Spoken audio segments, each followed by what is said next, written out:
On est dans les arrêts de jeu, 2 minutes encore à disputer dans ce 8e de finale qui s'est complètement emballé.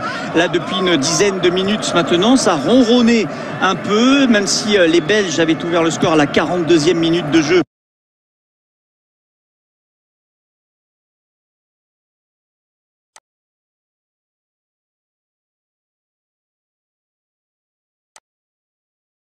De la surface de réparation, qu'est-ce qu'on va faire de ce ballon avec Bruno Fernandes qui donne maintenant ce ballon à Joao Félix. C'est repoussé par la défense belge. Les données elles sont très simples, soit le Portugal arrive à égaliser, arracher la prolongation, soit sinon le tenant du titre sortira dès les 8e de finale. Mais c'est récupéré par les Belges et on balance un long ballon droit devant pour Romelu Lukaku qui a réussi à conserver ce ballon. Attention peut-être à la contre-attaque menée par les Belges. Non, c'était pas très bien donné ce ballon et ça va être récupéré par les Portugais pour les dernières secondes, la dernière minute dans ce match. Si on s'en fie au temps réglementaire de cette partie, les Portugais toujours qui ont ce ballon maintenant avec le ballon pour Guerreiro, la tête des Belges qui permet de se dégager et c'est Carrasco maintenant dans le rond central qui emmène la contre-attaque à 2 contre 2, 2 Belges. Il y a un troisième qui arrive en renfort. Est-ce qu'il va le trouver, Carrasco? Oui, il n'arrive pas à lui donner, non, c'est contré par le défenseur du Portugal et les Portugais qui repartent à l'attaque. Il faut remonter tout le terrain maintenant pour les Portugais. Une poignée de secondes dans ce match à Séville, dans la chaleur de Séville, avec maintenant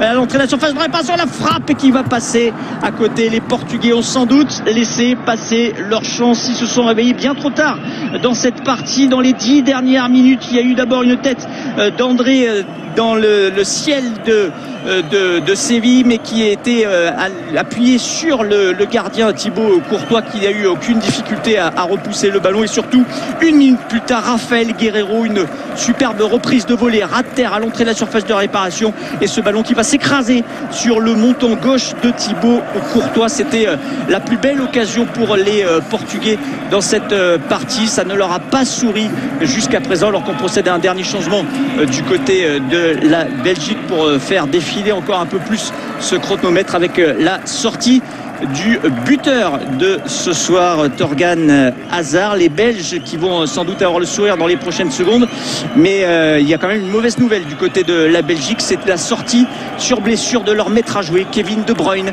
touché à la cheville sur un tacle appuyé de Palhinha, qui aurait mérité peut-être un peu plus qu'un carton jaune sur cette action, et il a dû sortir incapable de poursuivre ses courses.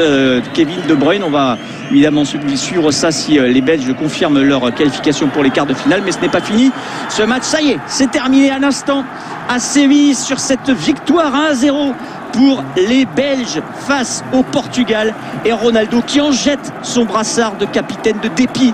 Cristiano Ronaldo qui aura été muet ce soir, qui n'aura pas marqué lui, qui restera malgré tout avec 5 buts inscrits dans cet Euro en 3 matchs, qui restera le meilleur buteur européen de l'histoire des grandes compétitions avec 21 réalisations. Et c'est bien la Belgique qui passe ce soir, les Belges évidemment tout heureux de cette qualification. Alors pour eux, le chemin vers la finale est encore parsemé d'embûches, puisque au tour suivant, vendredi prochain, ils affronteront l'Italie, Belgique-Italie, pour un quart de finale qui là aussi va promettre évidemment. Ça sera un quart de finale à 21h, après celui éventuellement de la France qui jouera demain son 8e de finale face à la Suisse. En tout cas, dans ce match qui a tenu toutes ses promesses plutôt vers la fin de la partie, eh bien c'est la Belgique qui s'en sort et qui se qualifie pour les quarts de finale. Ciao Ronaldo qui va quitter donc cet Euro sans avoir marqué ce soir. Et ciao Jérôme Val, merci beaucoup de nous avoir fait vivre ce match ce soir, cette victoire donc de la Belgique face au Portugal. Le Portugal champion d'Europe sortant